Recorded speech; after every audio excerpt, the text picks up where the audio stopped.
Hello, United Logistics and Military Corporation, to our Star Citizen Alpha 2.0 Operations Guide. I'm going to apologize if I sound a little congested because I am, but with it looking like 2.0 is going to be dropping sooner rather than later, thought it would be important to basically create a operations guide to answer some of the questions that have come up from members, prospective members of the organization on how we intend to run things into the mini PU with 2.0 and on into the persistent universe. So I thought I would address a few of those things here today. First off, there's essentially two types of operations within ULMC. Those that fall under United Logistics, which is kind of our everybody acts as their own independent agent, more ad hoc independent gameplay designed around the idea of, hey, you log into the TeamSpeak, you find people doing similar activities to what you want to do that particular day, whether it's mining, exploring, bounty hunting, doing job missions, whatever. And how revenue is split between those various players is decided amongst themselves. The company's really not going to get involved unless there's some sort of dispute, and we absolutely have to. Pretty much, you're on your own. You split the money however you see fit, and go about your business. And this is really meant to be of a benefit of people who have multiple ship types. But let's say Arbalest has an Orion, he's out mining somewhere, and has mined a lot of stuff this day, and I log on and he goes, I could really use it to bring a Hull C to come out and offload some of this material and bring it back to port. So we say, okay, well, we'll get a couple other people to help out with the escort duties and divvy up the pavements like this, and go about our business and help each other out. Military Corp missions, on the other hand, are going to be far more structured, and they're going to probably be more or less pre-planned at scheduled times on daily and weekly basis.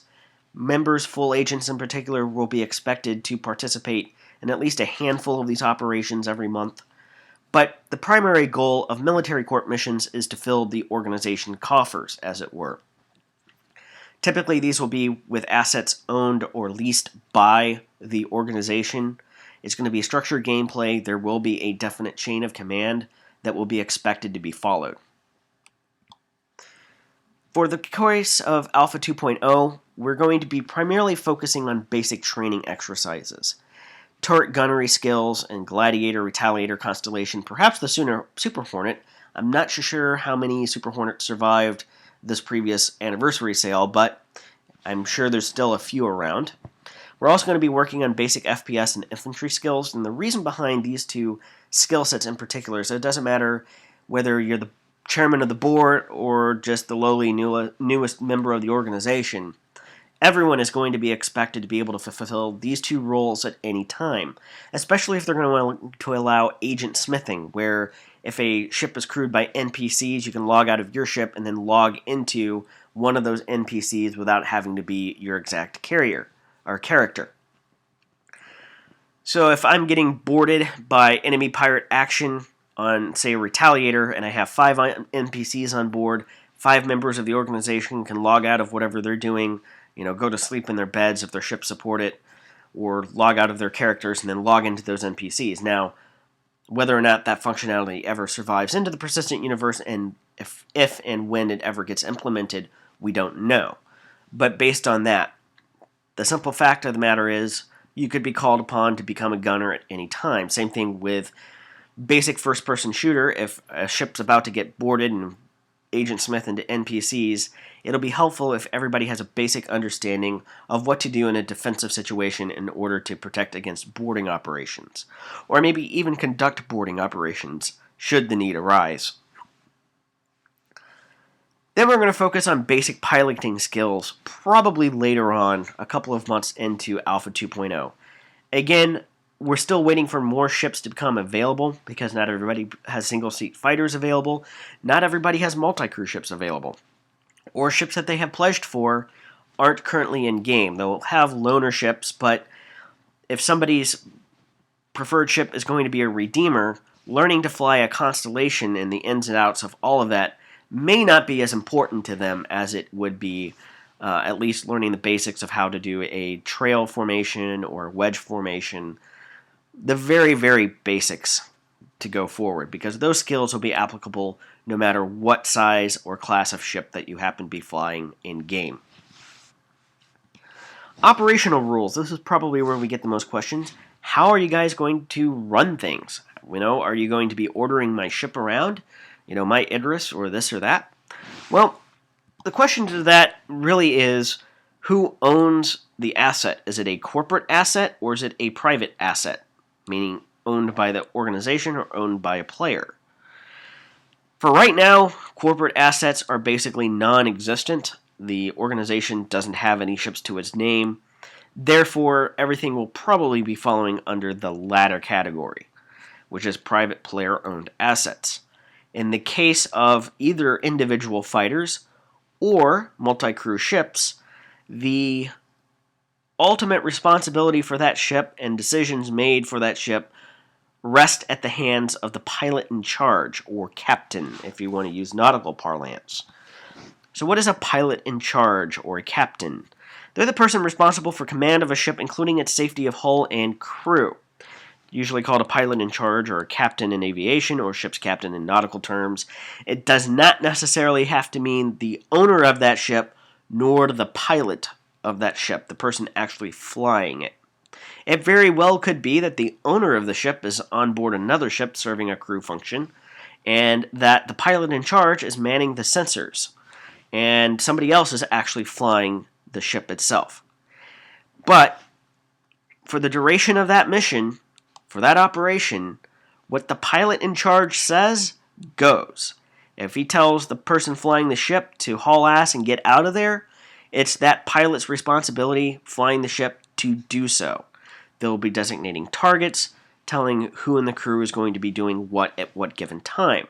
This isn't to trump on anybody's necessarily gameplay or egos or what have you. It's just that the necessities of the matter of hand kind of requires there be a little bit of structure and a little bit of organization.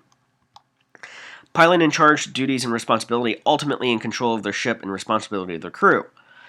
They're the ones who, if a mission commander or XO gives them an order, they have the right to refuse. But there could be consequences for doing so later on. And again, what they say in the moment goes. They can be called to answer for their decisions after the fact, but much in the same way like air traffic control.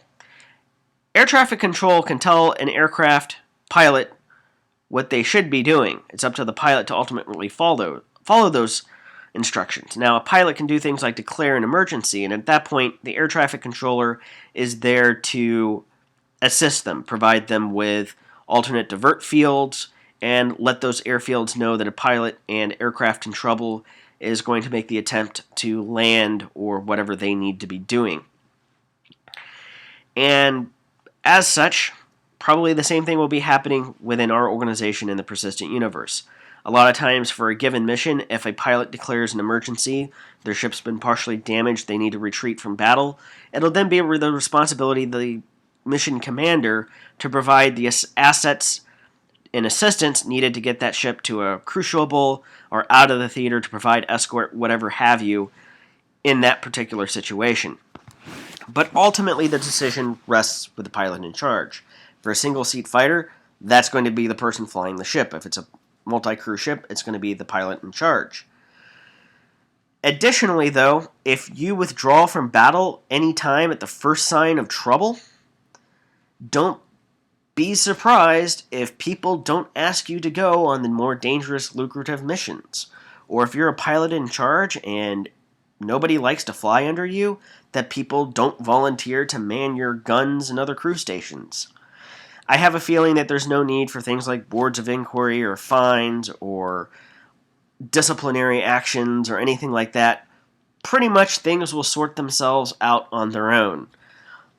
Good people who are excellent at being commanders and pilots in charge and things of that nature, people will want to fly with them. Those who aren't, people won't. Take it or leave it. So again, before you volunteer to join a mission or an operation, make sure you know whom is in charge and you like serving under that particular individual or individuals. Procedures? Very simple. All missions should have a chain of command.